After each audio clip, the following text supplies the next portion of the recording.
Research that we're going to discuss today shows that your well-being is a function of your personal fulfillment and professional excellence at the same time. So work is not quite a destination, it's just part of a big journey. So with the right work-life balance, your career and your personal joy can coexist, and they can reinforce each other. By listening to this episode, I hope you will be able to reflect on your situation and consider what could be done to make yourself a happier person. If you're a group leader, I hope this episode will also help you explore new ways to improve your group's well-being and productivity. First of all, if your situation is critical, you may want to look for professional help. And this is where my podcast will not be helpful. Please look for the right people who can help you. Many people do not quite understand this term, work-life balance. We always hear that. A lot of people in the professional community say that work-life balance is a myth. Why? It's because work and life should not be opposing each other. Some people even think that it's about spending less time at work. Others may say that you should enjoy your work as much as you enjoy your life. So your work should be like a hobby. Basically, that problems come not from the lack of work-life balance, but more from the lack of professional passion and ambition that should fuel your work. If you have no passion, of course, you're getting tired of your work. I even meet people who are afraid to talk openly about work-life balance because they don't want to come across as weak or unable to do their jobs. And what's even more interesting, that it's quite common to see group leaders and professors not wanting to discuss work-life balance within their group because they're afraid that their lab will just become less productive. Work-life balance is basically misunderstood. So now, let's try to clarify all this. First, what do we mean by balance? It's common to see people who think that work-life balance is about being less career-oriented and spending less time at work.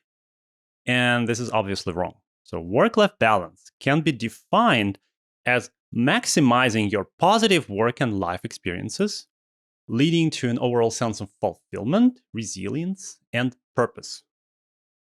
So I'll try to discuss the science and the theoretical framework of work-life balance in general a little bit later in this episode. The main point is that different people have very different balances. And so in very simple and casual terms, I would say that balance is about your happiness. So the happier you are about your situation in work and life, the closer you are to your balance. Of course, in most cases, imbalanced life comes from overwork. We all know it. But in some cases, it can be the opposite. Home and family duties may keep you in a defocused state, away from your work, from your career, and that can bring a lot of dissatisfaction and lack of this career fulfillment. So in this sense, imbalance can be in both ways. Let's go over some reasons why so many labs and research groups struggle with work-life balance, and why students experience substantial overwork and a lot of pressure from their advisors. We all know that this is very common. So I will try to explain where this imbalance and this pressure come from, because I think that before we look at the solutions, it's very important to understand the mechanisms that lead to these situations. So first of all, much of it starts with highly competitive funding. Imagine you're a professor. What does it mean? You have to submit a fair number of research proposals, or one of them is accepted. Let's say you have to submit 10 proposals to get one accepted per year. This means that 9 proposals are rejected. And in many countries, this is quite common because funding is ultra competitive. Not everywhere in the world, okay, but still in many places. In order to get funded, you need to show that your lab is productive, that you receive awards, and awards are typically the external validation of your recognition, that you have patents, that you have enough publications, and your work is making an impact, and it's kind of unique in some way. So many faculties believe that to be competitive, they must work really hard, and they must push their groups into overwork. Some of them know that it's not a good thing to do, but they feel pressured, especially if they're on the tenure track. Tenure track means that they're not on a permanent position. They're kind of fighting for the permanent position. They have to prove themselves. Now, some faculties think it's okay to push their teams because they want to make their own research program as competitive as possible. And so they may already have those permanent positions and they may have secured salaries. And yet, the ambitions, the career ambitions, they create that pushing force. In academia, external validation, external recognition is one of the major driving forces for scientists. It's very important to understand. It's not like an industry. So personally, I think that recognition doesn't quite require pressuring students, and certainly not to the point of exhaustion and all the anxiety that we see around. It's actually quite the opposite.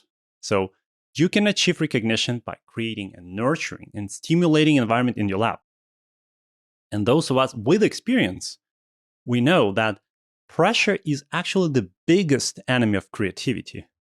But creativity is what you want to have in a lab if you want to achieve that high level of recognition. So second, there are plenty of labs where positions are very competitive. As a result, students and postdocs who get those positions, they feel pressured to work hard. We see it everywhere. Some professors don't want to see a drop of productivity in the lab, so this also can contribute.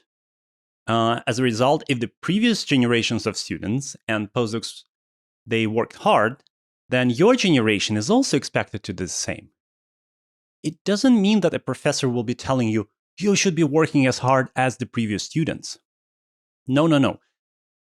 But you don't want to be seen as the one who can't keep up, right? You want to feel like you need to prove that you're just as capable as everyone else. And you also, of course, you want to look confident and strong, so that all contributes to the anxiety and to your unintentional, or maybe sometimes intentional, desire to overwork. So from my observation, many research groups actually develop the environment where students feel peer pressure to prove themselves. So the pressure from other students, kind of. Even though this is their own PhD, their own education, it's their own project, they're still very concerned about how others see their progress. And this is a serious issue, like I said, but it's very common. Third, there are professors who are inadequate, if I can put it gently. They can push their students just for the sake of pushing. Maybe because they were also having a difficult time when they were PhD students. Maybe because they just don't think there could be consequences. I don't know. Now, how to deal with such situations? I will try to cover possible steps in this episode later. You may also say that it's just an indicator that the professor who pressures students into overwork simply doesn't know how to correctly manage a team and a research program. And I would probably agree with you. And the problem is that the reality is that the vast majority of professors are not trained in management. They don't have MBAs.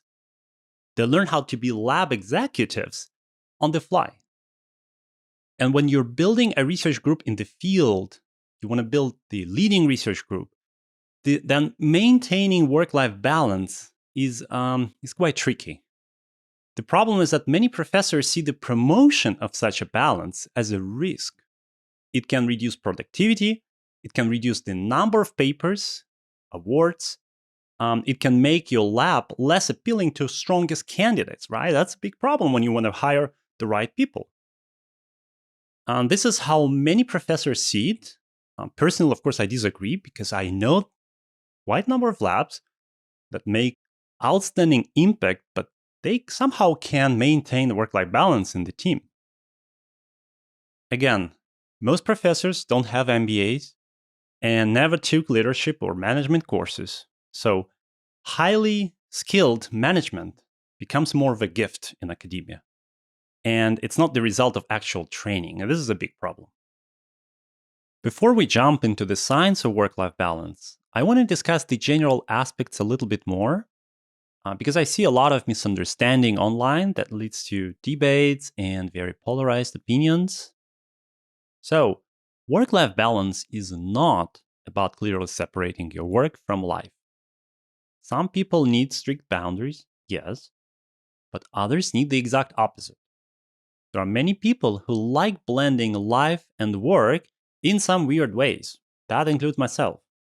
So, it's not about the balance between work and life, and it's not about the equilibrium between work and life. It's about how to stay happy with both your work and your life. For example, some people like working 15 hours a day, which makes them happy and engaged. Others prefer to work from 9 to 5 or from 10 to 4 because this is how they can maximize their productivity. There are also people who like a mixed approach where they work a lot one week and then they work much less the next week in some sort of a sinusoidal way. And this is something that I experienced it a lot when I was a PhD student and postdoc because research goes sometimes in very unpredictable ways. And so sometimes you have to put a lot more efforts into what you're doing, and sometimes you can just take a bit of rest. That's okay. Now, as long as they feel happy about it, like things are balanced for these people. So basically, you need to find your balance that makes you happy. Some people enjoy science and research so much that they spend a lot of extra time on reading, listening to lectures online or in real life, engaging with the community on social media, and so many other things. On the contrary, there are many people who feel overwhelmed and unhappy when they spend too much time on work. So some people have a natural hyper-focusing ability, and others may be natural multitaskers, sort of. So they can do multitasking very well. And this is why it's important to listen to yourself. Listen carefully. And over time, figuring out where your efficiency becomes the highest when you're still happy about your work and life. Of course, this is all rather theoretical. In academia, typically a lot of pressure on students and postdocs come from their advisors, and the pressure on advisors come from all sides, including funding, department, tenure track, teaching, and so on. So there's a lot of this propagation of pressure that is very difficult to fight. If we look outside academia, we often hear advice such as just leave that job and find a better one. But in academia, it doesn't work this way. It's really hard to change a PhD advisor. There can be a lot of consequences of leaving the lab without finishing your work, your papers, your thesis. In many cases, it's also connected with your immigration status, which turns it into a nightmare, obviously. So the decision to leave the lab and the university is very personal. And just to make it clear, I normally try not to advise on this. You have to decide. Talk to your family and friends, talk to your colleagues, talk to those who manage the PhD program at your university. Basically, try to calculate the consequences as much as you can. And then, based on what you've got, you make the decision. My only advice is try not to give your emotions any chance to control your rational mind. Try to stay as logical as you can. So, over time, your emotions will calm down, but your decisions from the past will not be reversible. So, you want to make sure that your decisions are disentangled from your emotions. Now, let's discuss the science of work life balance. So, work life balance is achieved when you can successfully manage the demands and rewards of your work and personal life. So, again, you have to manage them successfully. In research, there are two forces that are distinguished. First is depletion, and second is enrichment. So, depletion is the process by which one role, for example, your work, drains your cognitive and material resources and make them less available for the other role, for example, at home. So, basically, when one role depletes you, you have no energy and no enthusiasm for the other role. And it can go both ways. You can get depleted by your work and you can get depleted by your home duties. Now, the other force, enrichment, is a kind of an opposite process. It's when your experiences in one role enhances your resources for the other role. So they all add up. So during enrichment, you can get more energy and more enthusiasm from your work and then invest it into your home, as an example, or vice versa. The depletion concept, in some way, it implies that work and life are not quite compatible. The enrichment concept also suggests that work and life can synergize and your sort of total resources are expandable. You can add on top of previous resources. And so by resources, again, we imply cognitive, emotional, and material resources, of course. So all sorts of resources. For example, when work makes you happier and more energetic, it can spill over into other domains of your life and make you more satisfied there. And in that case, we call it enrichment. But when work or home demands too much energy and time from you, you may feel worn out, less joyful, less capable of engaging in other areas of your life.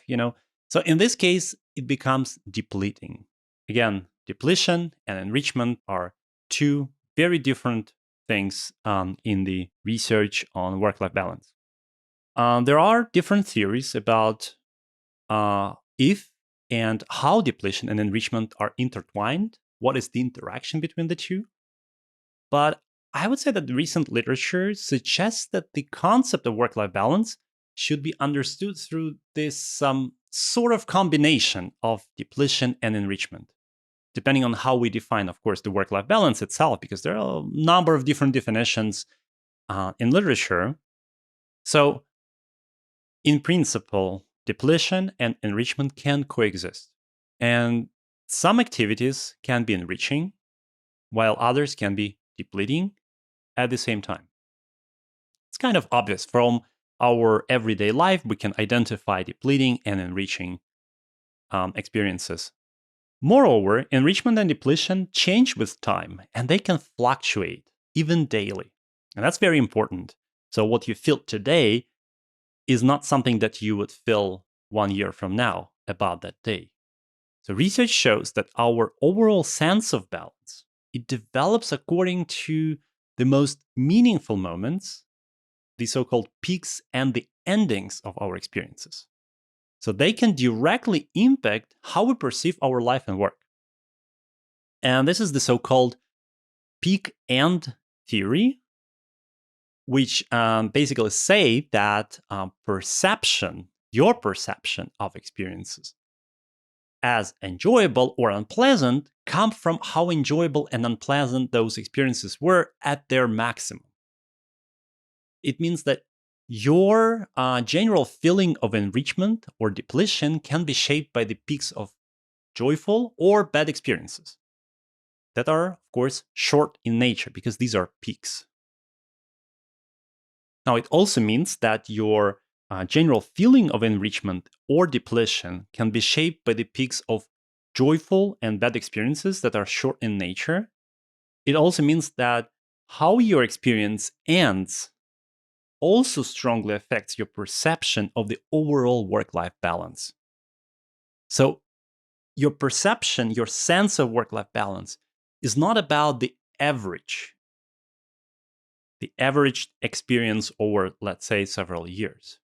Typically, it comes from those peaks of positive and negative emotional experiences.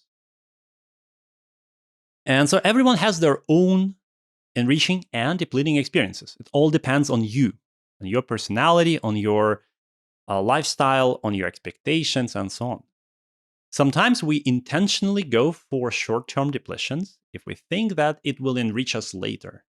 This is the so-called delayed gratification. This is a term, of course. Basically, we make sacrifices for something that will make us happy later. And we all know how it happens, right? In real life, for example, as a student, you may study until midnight because you expect it will give you a better grade in the exam next day. Or as a postdoc who's working in the lab over the weekends, you may expect that it will lead to a greater publication and sooner, and possibly better opportunity during your applications for faculty positions. But if gratification doesn't occur after depleting experience, this can lead to stress and it can lead to reduced sense of work-life balance. Basically, your gratification should be there. In some cases, the role itself can be a strong enriching factor. I think this is particularly the case in the sciences where we often feel kind of fortunate to work at the forefront of humanity. We generate new knowledge, we explore all this unexplored, universe that we have around. So if your role and values are sufficiently enriching by themselves, you may feel more joy and more energy despite some depleting tasks. And we have a lot of depleting tasks, writing proposals, thesis, maybe doing purchases, financial stuff, all the other kind of things that scientists typically don't like doing. Unfortunately, a traditional view on scientists is that they are mission-driven because we all love what we do. So people think, yeah, they are mission-driven. And that implies that an academic role should be enriching by itself. That's what people expect. And in my view, this is one of the reasons why academic jobs have low salaries and an increasingly high bureaucratic burden these days. Because it's expected that we draw energy and enthusiasm from this sense of big mission and all the scientific curiosity that we develop. Why do we need big salaries if we have all this curiosity? We still love the job we do. I know that not everyone agrees with this, but that's sort of the sense that I got from my experience working in academia. When enrichment from this becomes insufficient and cannot compensate for all the depleting experiences that accumulate over time, for example, low salaries, poor supervision, too many tasks, too many failures, and so on, this makes many scientists question their academic careers. So basically, being in the role of a scientist is no longer enough to keep you happy. You feel your work-life balance is no longer balanced. And this also is the reason why advisors should not overburden their teams, because this becomes a depleting experience that can quickly accumulate. And it no longer compensated, sort of, by the enrichment from doing science itself. So your team will not be happy just being scientists, so you should not overburden them as a result. It also shows why occasional rewards they're also insufficient. Let's suppose that students don't have much enrichment from publishing papers or giving talks at conferences for whatever reason. Maybe they don't understand academia, they don't understand what means being a scientist, maybe they don't have enough mentorship. At this point, it doesn't matter. Let's suppose they don't quite get that enrichment. Then if the student is forced to sacrifice a lot of personal time for the lab work, then work-life balance for that student is not maintained because rewards are too small and too rare to compensate for these depleting experiences. Basically, occasional rewards work only if they're extremely enriching. For example, you get a Nobel Prize. that would be a very enriching experience. It would justify maybe decades of hard work. But if you have decades of hard work without any outcomes, it's very depleting, and it's something that makes you often question your work-life balance. Research shows that many of us are willing to tolerate temporary setbacks in the hope that they will eventually lead to more satisfying life. However, such setbacks should be temporary. This is why it's so important to look for the continuous sources of enrichment. You will be experiencing depleting setbacks in all cases, but they are inevitable. This is totally fine. We all will have to experience setbacks. This is life. But as long as you can experience enrichment at other times, in between your depleting setbacks, you will be happy about your work-life balance because your setbacks are temporary. In an ideal situation, you can effectively control this spillover from work and life domains. There's also the so-called boundary theory that says that controlling the boundaries between work and life domains is kind of key to a balanced state. And in this way, you can prevent the stress and fatigue from one role from spilling over into the other role. But in reality, this is quite rare, and most people experience spillovers without much control over them. That's something we all know. There are very few people who can completely separate work from life domains.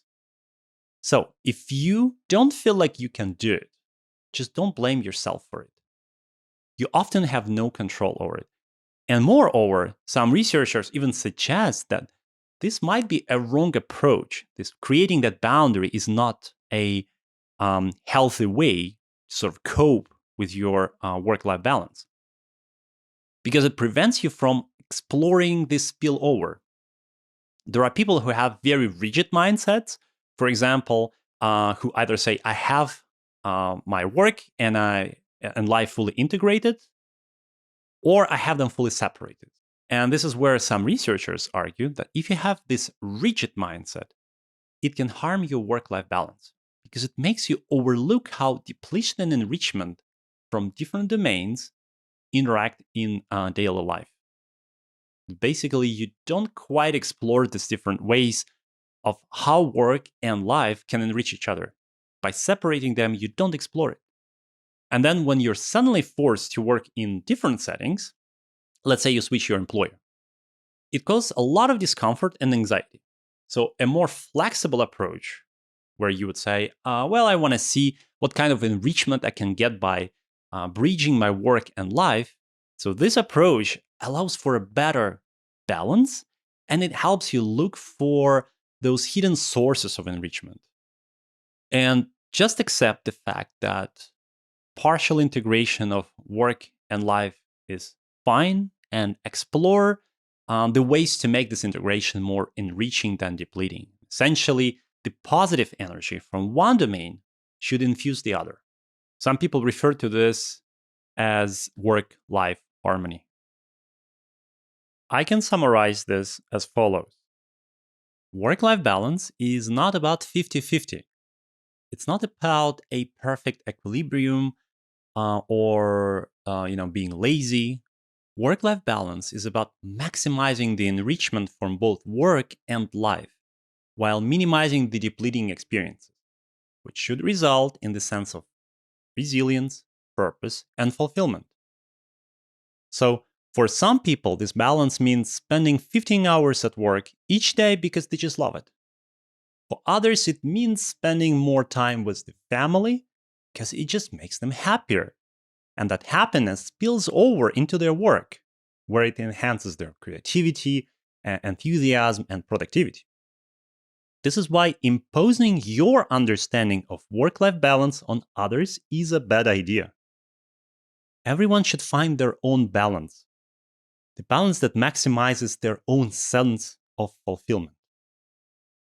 Next, your sense of work-life balance can change from day to day. So, if you feel bad today, it doesn't mean that you will feel bad tomorrow. You can evaluate your overall balance by writing down all your depleting and enriching moments for each day, and then review them over a course of several months. That's a good way to track what's going on. Next, you have intrinsic and extrinsic motivations.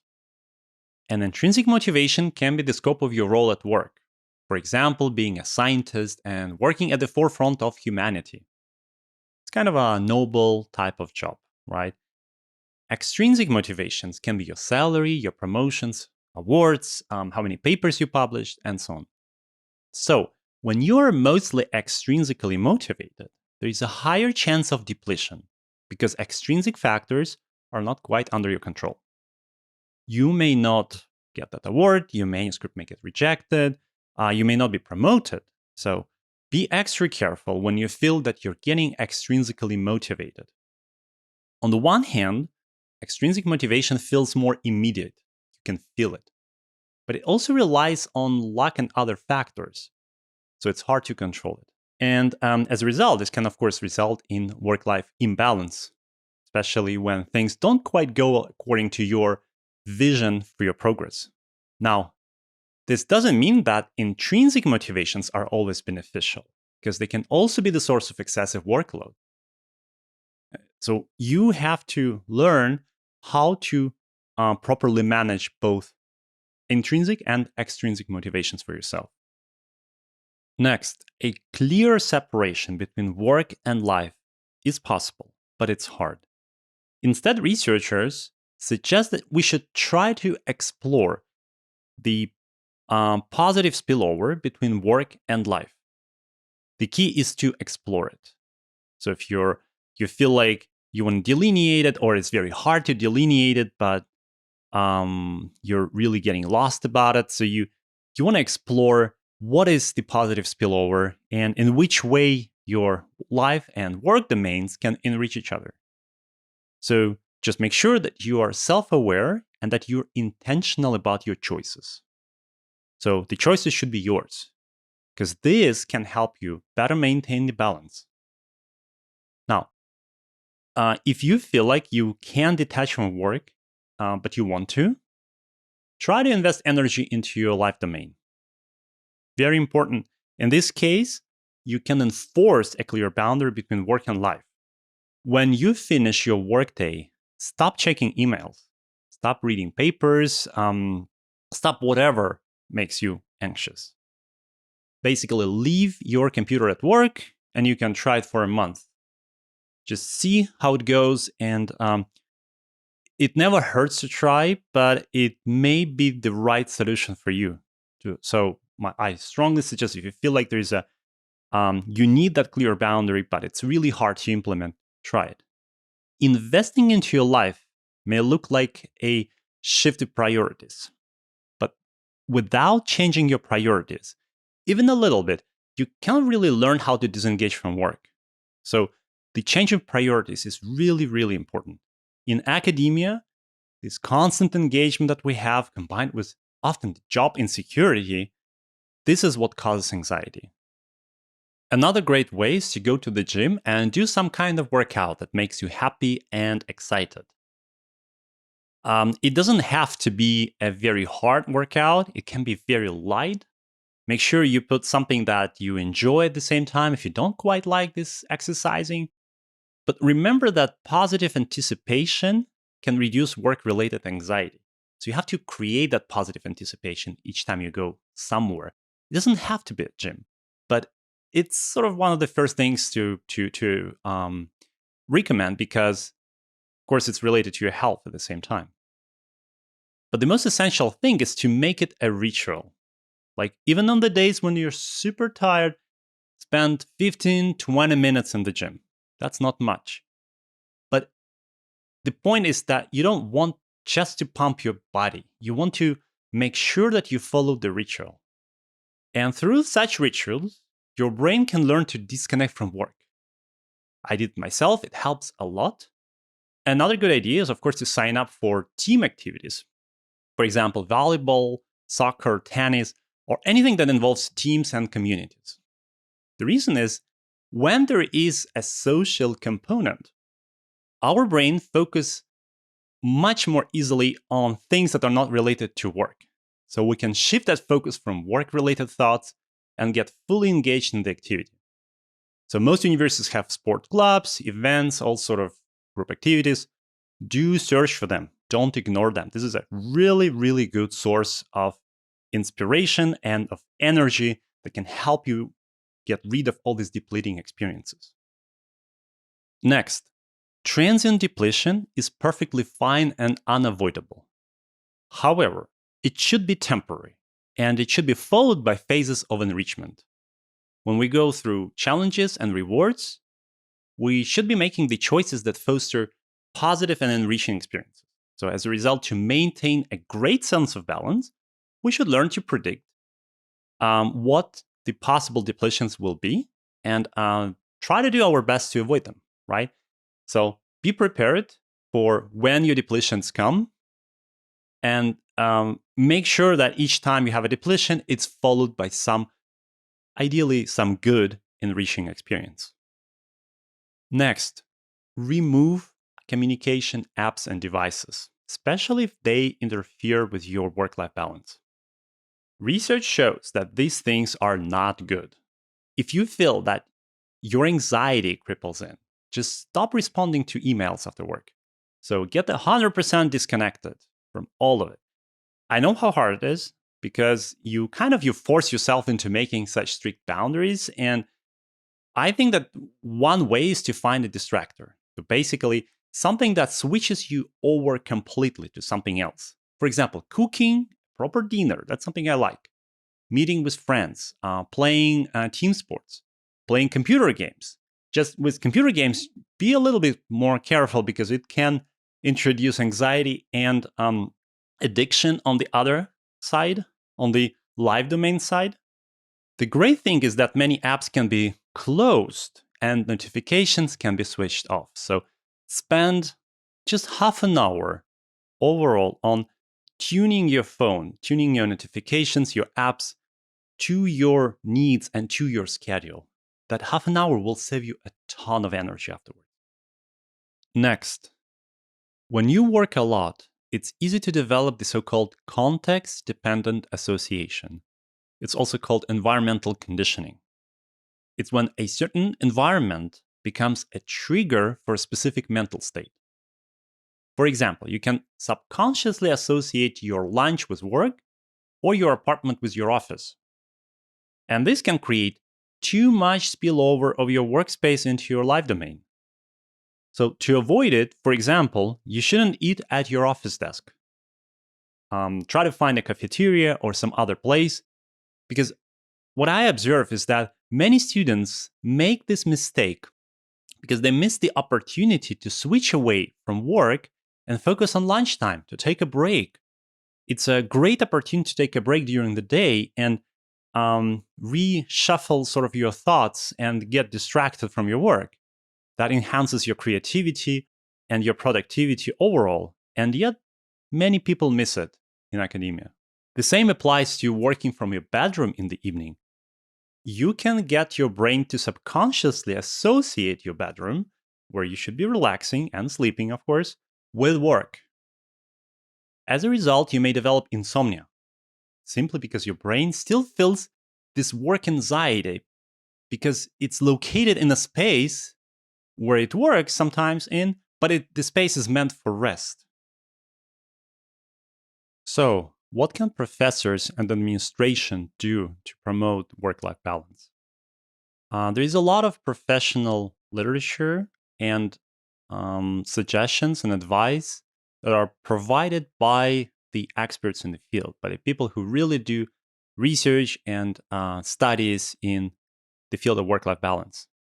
So I highly suggest that you get in touch with someone who is a professional coach in this direction. But still, there are a number of things that I want to highlight that I find to be very important and that may help you look at the way that your organization works maybe a bit differently. So the first one is the right to disconnect. Try to promote a culture where faculty and students are not expected to be available for work-related communications after hours. So this will be immensely useful. If you think about it, your availability after hours does not quite improve your productivity. So waiting for the morning typically will not fail your tenure, but it does induce anxiety and depleting experience for everyone. Number two, help people rely less on commuting. Make remote and flexible schedules part of your policies. People can adjust their work hours to make things less stressful. They will be able to better integrate work and personal life. I'm very surprised to see that so many institutions, they have very rigorous requirements as to how many hours you can work. You must be present in the office each week. And that to me makes no sense because as a researcher, the more freedom over your schedule you have, the more productive you become. So introducing that freedom can change a lot in terms of work-life balance. Number three, be clear in what you expect from your employees. Don't overload those who cannot say no. Make sure that young faculties in your department or students in your lab, they set realistic goals. Very often we see that people who cannot say no, they just keep accumulating tasks. We often see also people who set very unrealistic goals, and as a result, they just get drowned in tons of duties that could be avoided potentially, and that eventually leads to anxiety, sometimes even depression. Number four, if you are a professor, add mentorship to your agenda, but do not overload yourself. For example, group mentorship for students is a great idea. So your students can ask various questions that are outside of their immediate research topics, which is what mentorship is about, and then hear your experience and learn from it. So it doesn't really take more than a couple of hours each week because you can break your group into different subgroups of students depending on how senior they are. So early PhD students, the first, second year, their questions, their struggles and challenges, they typically differ from those of later PhD students and postdocs. So as a result, if you divide your group into two subgroups and you mentor each of them separately, each may take about 1.5 hours per week, then you cover probably about 70% of your mentorship that you could potentially translate to almost everyone. Group mentorship also helps students sort of hear each other and hear the questions from each other and see who is facing which challenges and how you as a professor react to this. Most importantly, it actually greatly helps students manage stress and eliminate all those unreasonable expectations that may develop. Because we all know that students develop a lot of expectations that come from the fact that they're not quite sure what they're doing. Not always, especially in the early years of PhD. Number five, recognize that female and minority faculty and students are disproportionately affected by work-related challenges. By recognize, I mean being mindful of this. Each time you delegate tasks, engage in casual conversations with students or colleagues, or discuss their progress. And this way, you may notice signs of anxiety and imbalance very early. So you can probably act proactively in those cases. Because often what happens is that things accumulate and they accumulate too much. So you can, in principle, you can intervene, you can help people along the way. If you try to be more proactive and try to ask the right questions and talk to people more about work-life balance. Number six is try not to promote extrinsic motivations among your students, postdocs, and even faculties inside your department. The number of publications, awards, or many other recognitions that are quantifiable, they should not matter that much. Because otherwise it can lead to stress during PhD, during postdoc, during tenure track, and of course, poor work-life balance. The same goes for the competition inside your group. So try not to create a group culture where people feel like they have to compare themselves with each other. This competition is absolutely not healthy, and this is actually very dangerous because it reduces creativity inside your group. It makes your group less attractive to the strongest candidates. There are many other downsides, but of course, the work-life balance then inside your group is significantly affected.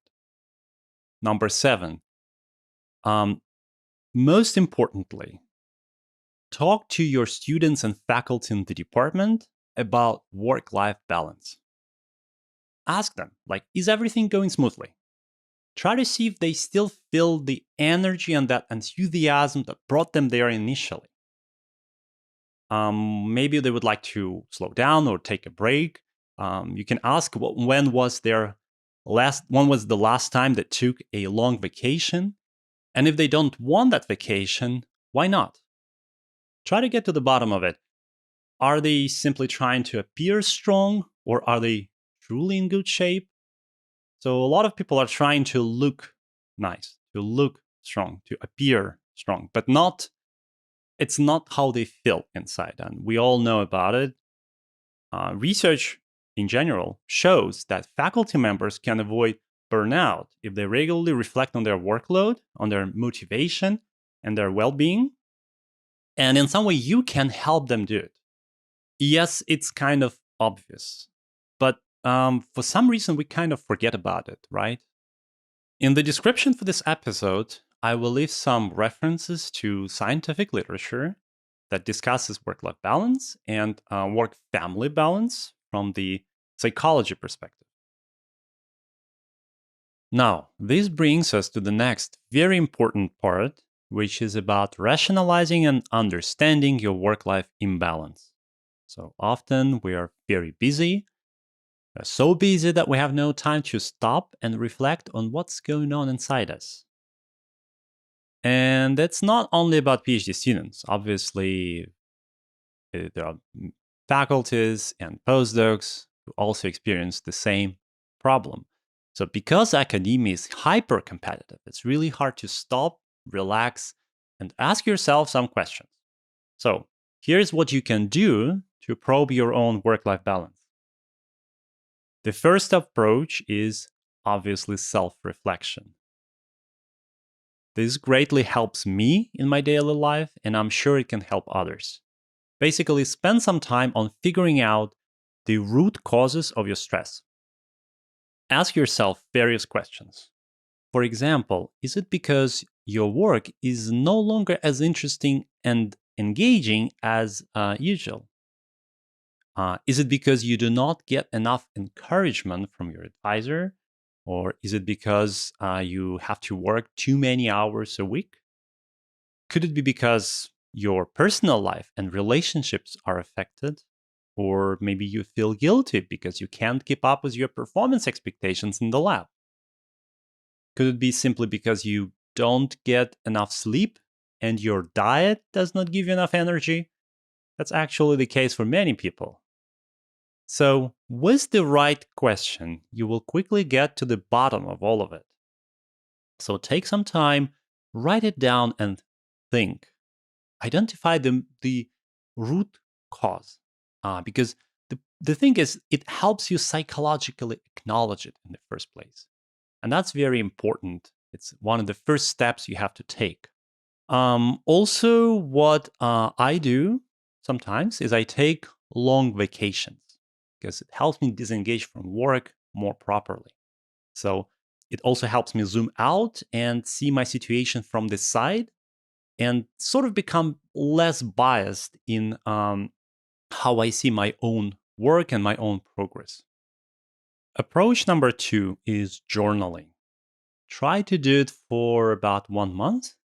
So write down your activities, including when you start and when you finish them. And then you have to include both work and life domains. So each time, try to assign a score of how you feel about the activity. So a lower score means that you're more stressed, and a higher score means that you're probably more fulfilled, more encouraged, more enthusiastic. So let's say you have a meeting and it feels not so great. So you can score it 5 out of 10. Another time you meet a friend and you score it 9 out of 10. Also, to each activity, you can assign the energy drain score. At least this is how I would call it, which is basically how drained you feel after the activity. Why is it important? First, it helps you stay aware of how you feel at each moment, which is actually incredibly important for self reflection. We often do not quite understand how we feel until we really think about it. And second, it helps you discover where and when your stress goes up. So, for example, maybe it's in the morning during meetings. Or in this case, maybe you can change the schedule such as you don't have those morning meetings. Maybe it's in the evening whenever you spend extra hours at home doing your work, maybe literature or emailing, whatever. Basically, this way you can do simple but effective research about your own psychology. Approach number 3 is about creating lists and connecting the dots. So take a piece of paper and make 3 columns on it.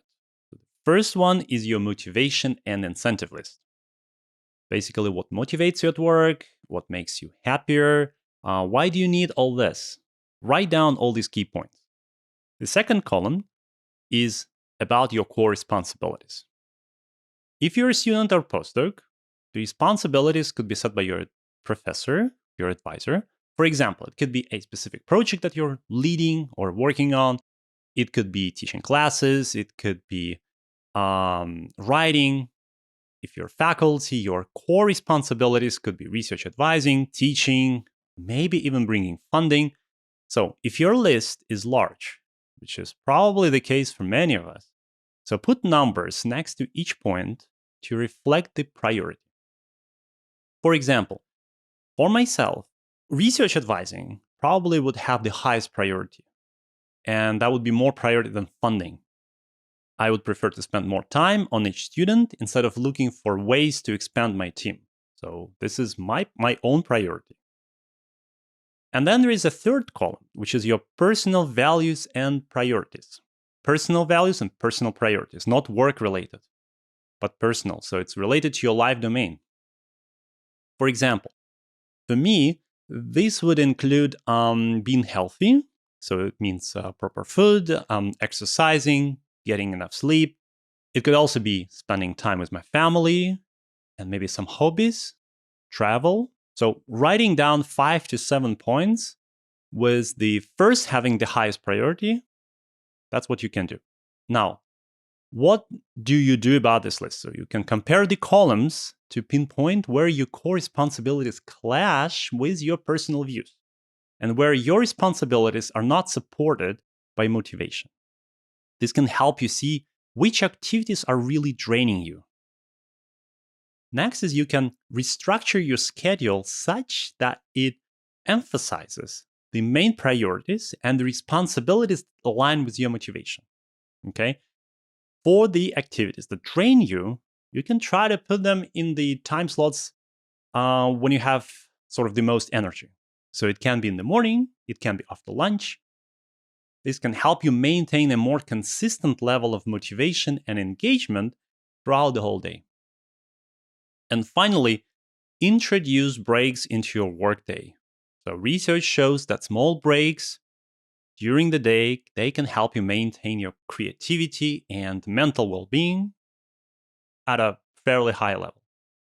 Some people assume that breaks reduce productivity, but this would be only true if our output perfectly scaled with work time. And in research, well, this is obviously not the case. We have to put a lot of thought and a lot of creativity into our work all the time, because otherwise we can make mistakes. And we do make them all the time whenever we switch off our creative mind. If you're a student and this list of core responsibilities is too long, my strongest advice is to discuss it with your advisor. Explain that you have that problem, that you have too many responsibilities, and it's hard for you to manage them all together. So maybe your advisor can help you first correctly prioritize certain responsibilities over others. And second, probably shorten the list a little bit because sometimes advisors can forget about how many responsibilities they delegate to students. Approach number 4 is to try to understand your personal traits and your personality. And to be honest, this is one of my favorites. So I had to do a lot of things to understand myself, to understand people, why they think this way, why they behave that way. So we are all on the spectrum. Could be aspects of your personality that kind of predispose you to certain behavior, and you might not be even aware about it. So in such cases, you can try online tests that are made by professionals. They exist, you can find them, Google them. You can talk to your friends and family with the goal to understand yourself and see yourself from the side. So look for feedback from people that you trust. It's very important to find people that you trust who can give you that feedback. You can also listen to others reflecting on their challenges online and how they overcame it. So this can help you develop a more analytical feeling of yourself and develop your own approaches to helping yourself. You can also listen to professional psychologists on YouTube, on podcasts.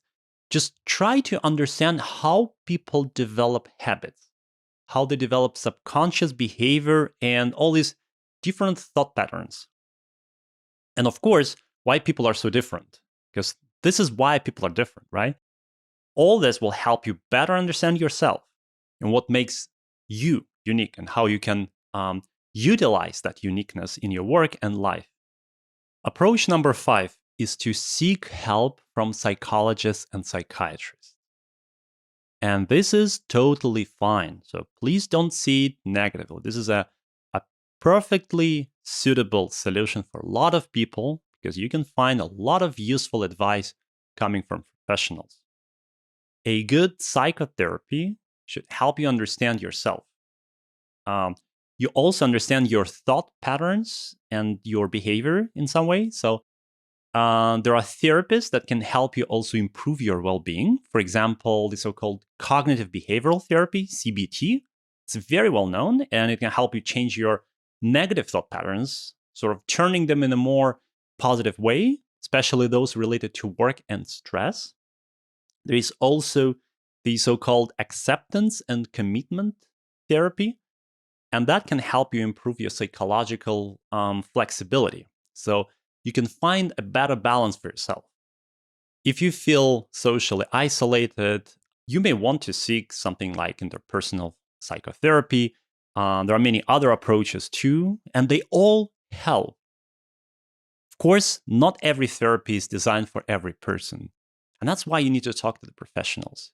So don't hesitate if you feel like you want to try it. Just try it.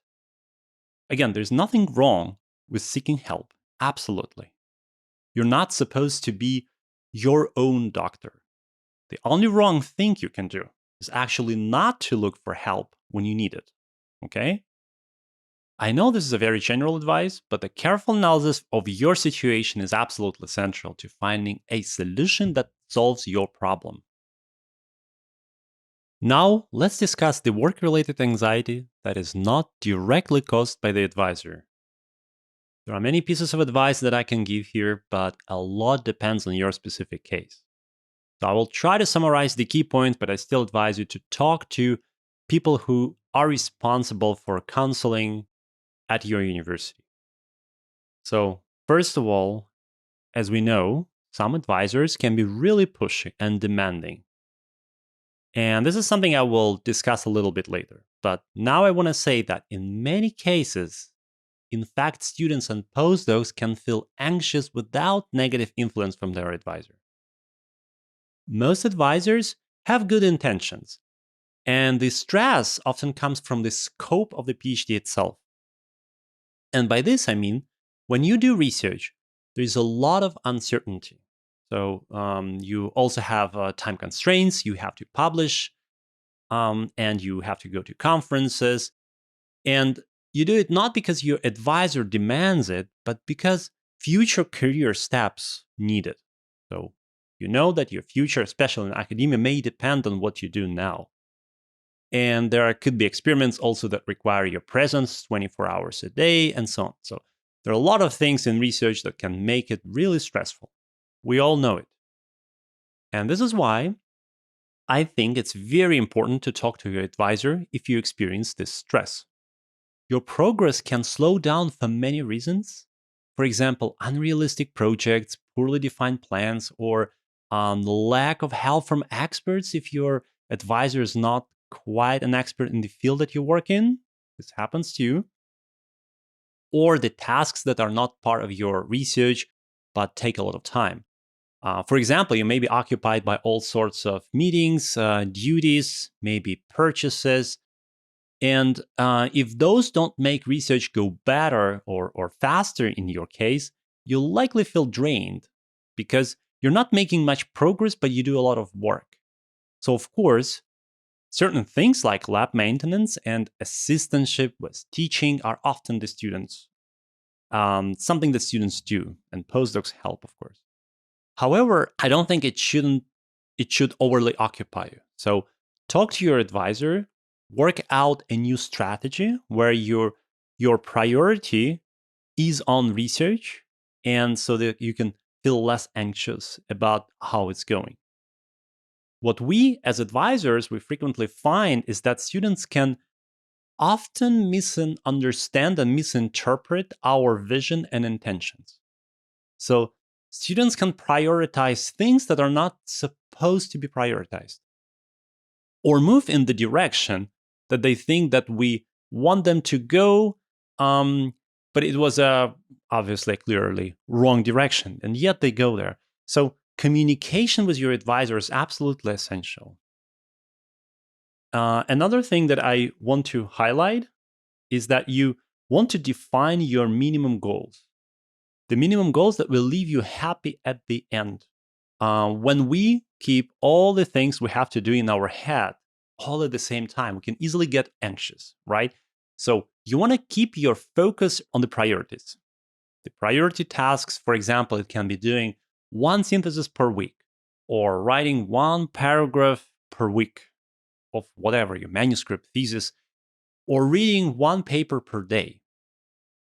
So make a list of goals that are still realistic so you can always calibrate yourself with it. Are you going too fast? Are you going too slow? But don't make it unrealistic. Also, discuss this list with your advisor. Make sure that you correctly understand what your priorities should be.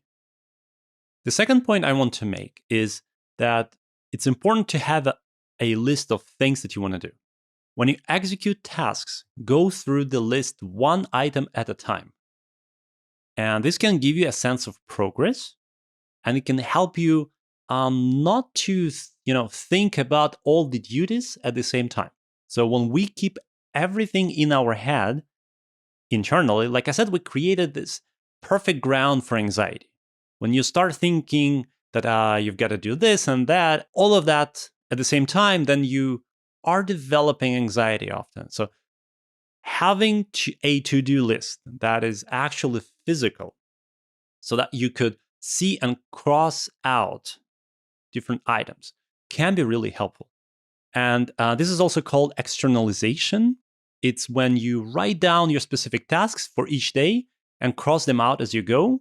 When you externalize something, you become psychologically less dependent on this. This is a well-known trick. So, of course, it doesn't work for everyone, but because it's a well-known technique, maybe it can help you. Next is stop comparing yourself to others. I already mentioned that if you're a professor, do not create the culture of comparison. It's very dangerous. Everyone has a unique project. Everyone has a unique career. So it's your life. And after PhD, you will have your own pathway that will not depend on the achievements of others. So this comparison is a waste of time. It's not about who is better today. It's more about who you will be in 5 years. So it's your path. Please don't compare yourself, other students, other postdocs. It's just your education, your PhD, and your pathway. Often, poorly thought through experiments become the source of failures, and that leads to work anxiety. This is something that I see very often. Personally, when I do experiments, I find it much more efficient to think them through in advance. So what often happens is that a student collects data, then changes the protocols because something didn't quite work out, or maybe it wasn't done in the right way.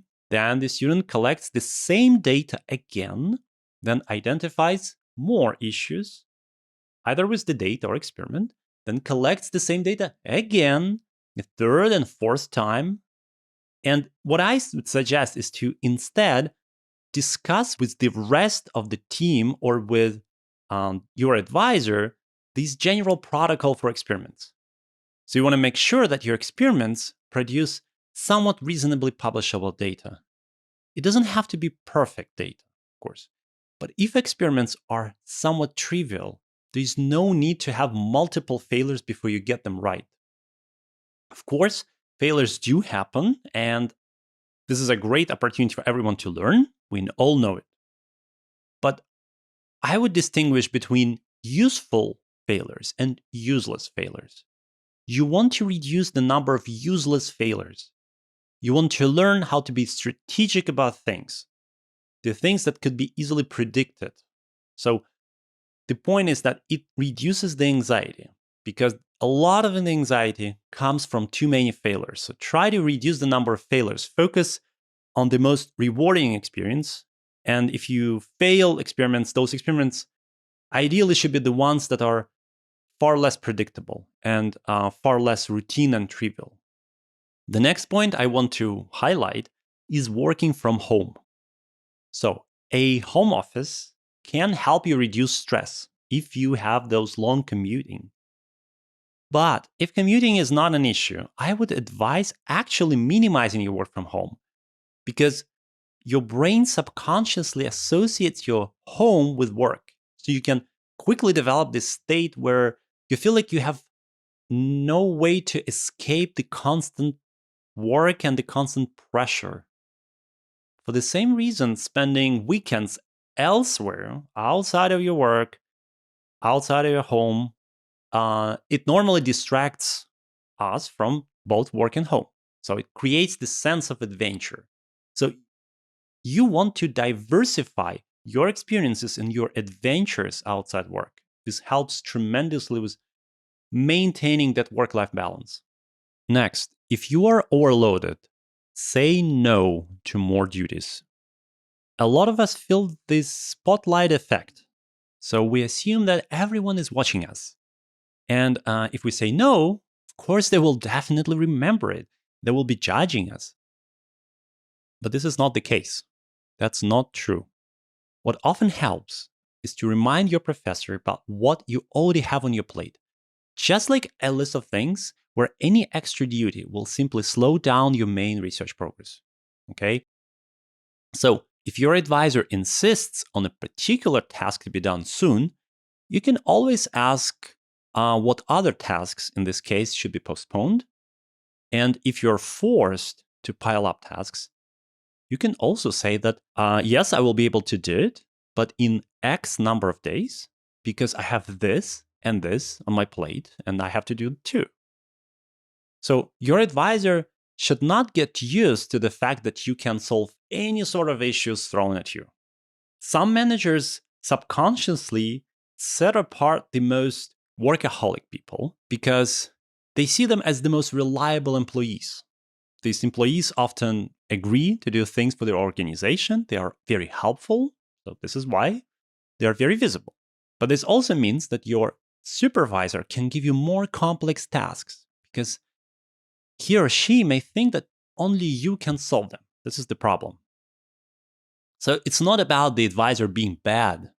It's more about this subconscious feeling that you're the only person who can be entrusted with this task and that others may not be able to do it. So it should be you.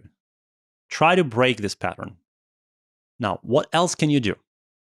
You can also create a list of duties in the order of priority, sort of, and share it with your advisor.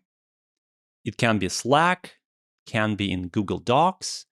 In this case, at any moment, your advisor can see what's going on and can directly add more duties at the bottom of the list. And this will be a very transparent way that can help everyone be on the same page. Also, if you plan to have a conversation about overwork with your advisor, it's very helpful to keep a log of all tasks that you did on top of your research. So just to make a list and bring it to the meeting and just go over it and discuss, like, this is what you do, this is these challenges and struggles that you're experiencing, and that you need to find a better balance. And finally, I want to highlight another very important point. Try to get as much sleep as you can if your work-life balance is not quite balanced. Try to exclude late screen time and introduce this strict sleeping schedule. This helps tremendously.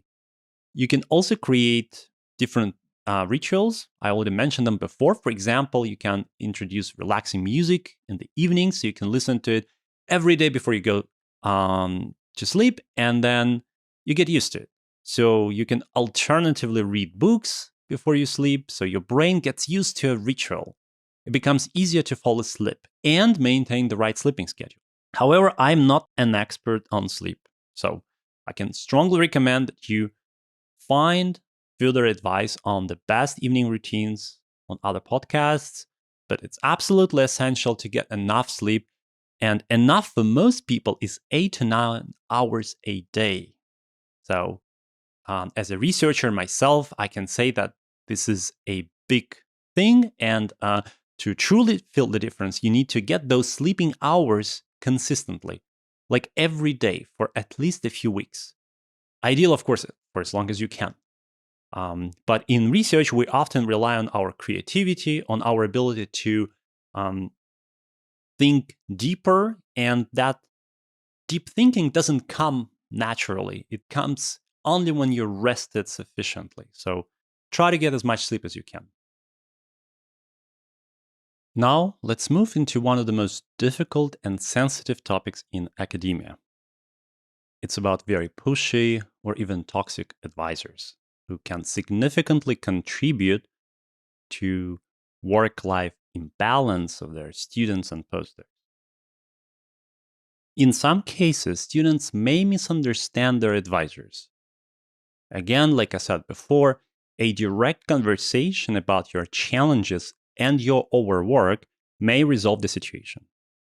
I encountered such circumstances myself a number of times, and so I know how easy it is to misunderstand what your advisor really wants and what your tasks should be. However, there are many cases when an advisor is deliberately pushing students and postdocs into overwork, sometimes quite severe overwork. There could also be toxic conversations, strongly emotional responses, and many other unacceptable behaviors by your supervisor.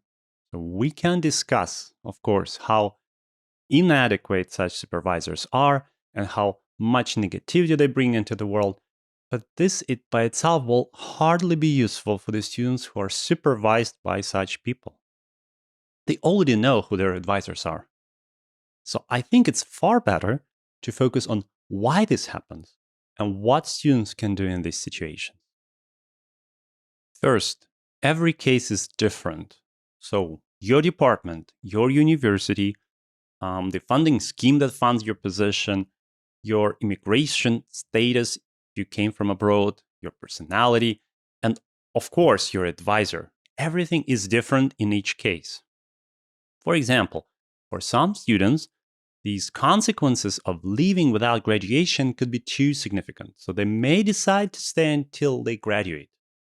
And for other students, the consequences of staying and experiencing all this toxicity and aggression can make a long-lasting impact on their health, motivation, enthusiasm. So they may decide to leave early.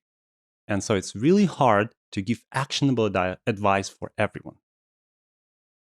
If you are in such a situation, I suggest that you seek specific help for your specific case. And we will discuss later what can be done in this case. Second, the damage, the toll on your health can be very significant. So you need to think about what is so important about the lab that it's keeping you from living it. Will you cope with all of this until your PhD or your employment ends? What will you get in return? And the end, will you need publications? Will you need maybe recommendation letters or a PhD degree or something else maybe? So will all this be good enough for your career? So all these are very important but very personal questions that you should ask yourself and figure out what to do next. And third, like I already said, it should be your decision. Do look for advice, absolutely, but don't blindly follow it.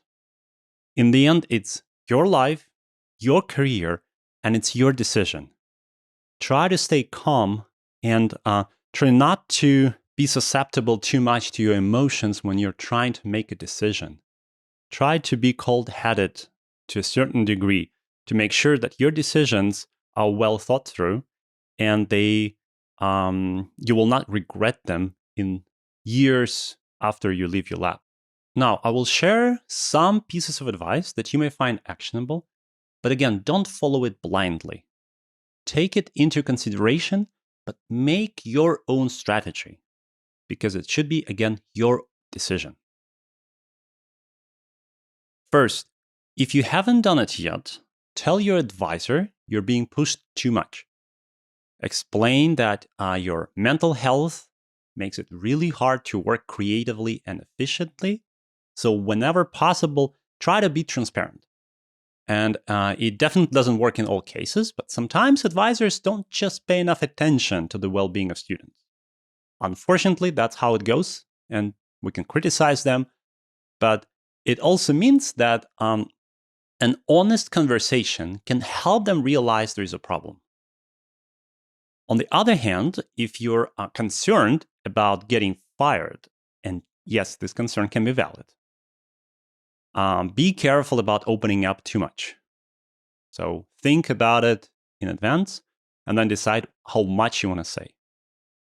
When your advisor clearly doesn't want to listen to you, there are also other steps you can take. Next, myself, like if I feel overloaded by my supervisor who does not reduce the pressure, there are a number of things that I can try to do to keep myself sane. Again, it's more about myself, not trying to change the supervisor. How can I help myself survive in this situation? First, I would try to create a schedule. For example, it can be created by grouping similar activities together and scheduling them for specific days. The goal is to reduce the everyday multitasking as much as I can. In other words, I would try to find a more efficient time management scheme. And that scheme could let me feel less tired. That's important. Number 2, I would try to maximize my sleep, maybe at least 9 hours a day, if I can, and make sure I eat well. So it means the proper quality of food, the number of calories, correct protein and vitamin intake, and so on. Why is it important? Because if I have more energy, I will stay happier. So if I don't eat well, I just know myself. This would help me just survive. And this is actually something I follow even today. A good diet really, really helps maintain that momentum and that energy every single day. Third, I would definitely go to the gym, no matter how tired I am. Even a little bit of workout helps the muscles stay in shape, and it helps me feel less tired during the day. Maybe in some days I will be more tired because of the workout, but in the long run, I will be able to accomplish more things during the day with less energy consumption. And when combined with the right sleep and food, it can help me be more efficient at work and be somewhat happier. And this is what is very important, is to be internally healthy and somewhat happy when you're in the toxic environment. I know that it all sounds pretty good when I say it, and in practice may be hard to realize, but I still think that a proper daily routine, even in the simplest form, it's quite feasible for most students, and it can benefit pretty much everyone. The third piece of advice is to find someone who's close enough to understand the situation and who could advise, like a colleague or another professor, but who's distant enough from you so that your discussions can be private. Obviously, it should be a person who will not discuss your issues with your advisor without your consent. So it may be a professor in another department who has excellent personal reputation among students and who's ready to help and discuss the issues of other students from other groups. Or it may be someone from the career counseling or mental health services at your university. So you can explore it. And depending on the university and the local laws, you may also want to talk to the so-called ombudsman or a student advocate at your place, because in some cases, they can be pretty useful. So some universities have stricter rules for professors and can allocate resources when a student is in crisis. So if you basically plan to switch the lab, check out if there is possibility to receive financial support for students in need. Unfortunately, such resources are not very common. So I know some universities which provide them, but I haven't heard of too many. Hopefully they will become more common. Maybe your university is one of such places. Try to explore it. Number 4. In some cases, when the entire team is unhappy, it may be possible to organize a so-called group-wide discussion with the supervisor. So it's when several students group together and they schedule a meeting and discuss the overload issues. The supervisor in this case may be more likely to listen. Just make sure you always stay professional. So you correctly explain how much you work, ideally with a list of duties you've done, and how your productivity drops as more tasks are assigned to you, and how everyone's exhausted state kind of slows down the progress of the lab. So if you convey it in a professional, in a right manner, it may come across much more positively, maybe perceived more positively by your advisor. You need to find your way to communicate it, of course, because it all depends so much on who your advisor is. Sometimes it takes days to figure out how you can explain and navigate this topic during the meeting. So be patient, spend time, and try to think of this as just one of the possible steps. I cannot say that it will work 100%, definitely not in all cases, but there is a possibility that certain advisors, maybe your advisor, are more willing to listen when they see that it's not just one student who's unhappy. It's like there's a fraction of the group that feel overwhelmed. Number 5, I also strongly suggest that you look for several resources of advice. It may sound obvious, but many students do not quite do it. So sometimes decisions regarding the PhD are made after talking to a couple of friends. I mean, of course, you can talk to friends, and you probably should, but I would strongly encourage you to talk to senior colleagues, to the people who are experienced in academia, ideally to other professors, and of course, your family if you can. Discuss this situation with them in detail. See what they can say. There's also another interesting factor that the more you explain and discuss your situation to others, the more you will be digesting it yourself. So it will become easier to bear and to carry on. You will get more confidence.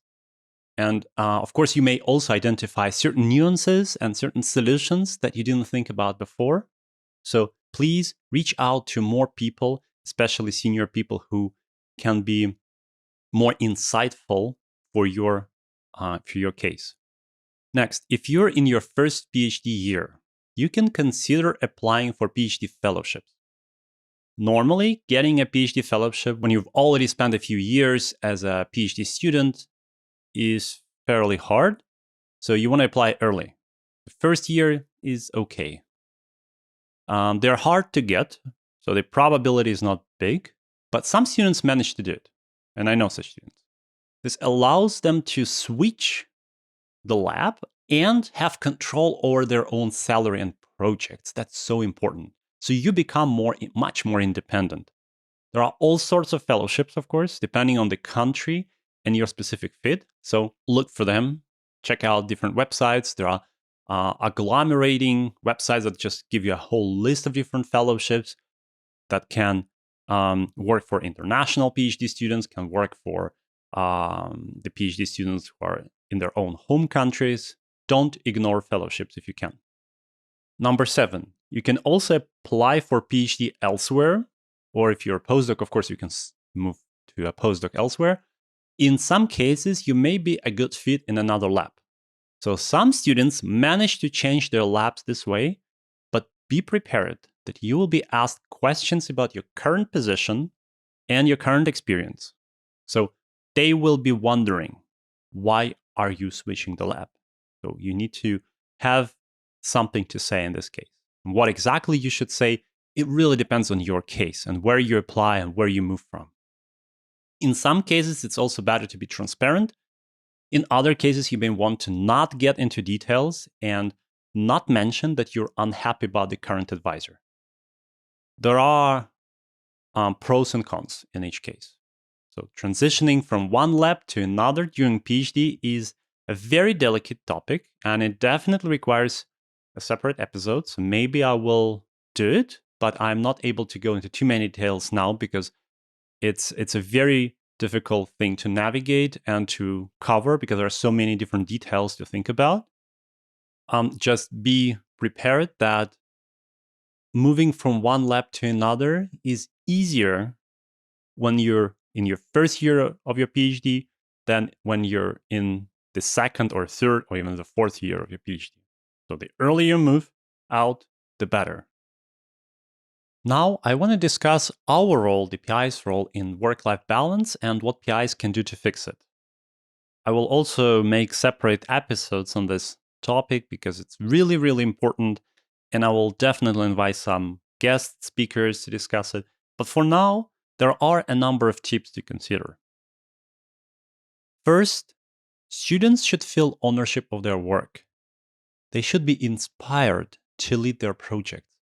This is vital for achieving higher productivity without making your team feel overloaded. We all have emotional barriers that have to be overcome because some parts of our work invoke negative emotions. We all know. But we also know that these emotional barriers, they become smaller if there is a strong motivation. So how do you enhance your students' motivation? Through the sense of ownership and fulfillment. That's why if they own their work, they feel a lot more motivated. Second, help students see their failures not as disasters, but as experience. So a lot of distress during PhD comes from failed experiments, bad results that are not reproducible, rejected papers, and many, many other demotivating aspects of research. We all know it. So explaining that failures are vital for learning is really helpful, but you need to explain that really well. Also, try not to show negative emotions when something failed or didn't work out. So your student comes to you, shows a failed experiment, try not to show your negative emotions. Many students subconsciously read advisors' reactions, and they perceive the situation in the same way as their advisor perceives. Subconsciously. This is something that is very easy to notice. If you show your positive reaction to failures, you will help your team members see failures very differently. Third, you can introduce a feedback system. For example, once in 6 months, you can ask for feedback on your approaches and then ask about the group environment. So why is it important? First, because you get an actual feedback that you can use to improve your lab. Second, because this feedback system shows your students that their opinions matter to you. So psychologically, it helps them feel that things are under their control, at least somewhat. And this control feeling is very important for work-life balance. They see that they can affect you, they can complain to you, and it means to them that they can trust you. This is, again, the core of work-life balance, at least from the employer's perspective. Next, you can also strongly encourage students to ask each other for help and advice on their research. Yes, helping each other is an obvious thing to do in the lab, right? But it doesn't happen automatically. Often we have to push our team until they get used to it. When they get used to solving research problems solely on their own, without each other's help, then in their life, they also are confronted with their personal challenges on their own. But when they get used to discussing research and work in teams with each other, to collaborate with each other and so on, then they will be much more likely be able to complain to each other about their personal challenges. So essentially, you encourage certain friendship inside your group to a certain degree, which means that they won't feel as lonely, and this will make a very positive impact on their mental health, especially for international students. Next, make sure the projects of your students don't imply frequent overwork. If the project is too complex, you can help them make new collaborations with other students, postdocs, or other labs. You can also ask them, maybe once a month, how they feel about the progress. And if they don't overwork, just directly asking them helps a lot, because students see that you care about them and that you do not simply demand results from them. Ideally, they should feel like you want to see their success in the first place and not yours. Not your success, but their success. And that you do not see the results as your progress, but rather you see it as their progress. So by asking these questions, you can enable this mindset, and that helps a lot with work-life balance in your lab. And finally, I think it's very, very important not to make students feel uncomfortable about having their personal lives. You should let them manage their own time. This means let them decide on when to come and leave the lab, when to take vacations, how long those vacations should be, and of course, when to work from home. Imagine you're a PhD student. What sort of control do you want to have from your advisor? Probably as little as possible, right? That would improve your productivity the most. So if you show that you trust their judgment, they develop the right feeling of responsibility, and they can control their own lives, which can greatly reduce anxiety, and it can improve their productivity. And of course, make their work-life balance much, much better.